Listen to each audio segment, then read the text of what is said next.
This is a pretty exciting time in the project. We have, not this one, all right, not this one. We have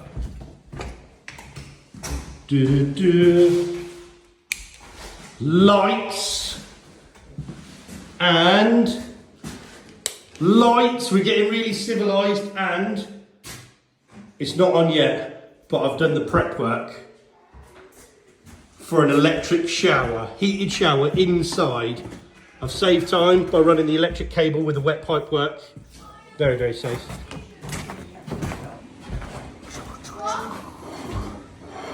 Threaded that through there, and the pipe's off the sink. But we are going to be able to have, hopefully by the end of today, a hot shower inside, and even a flushing toilet and lights.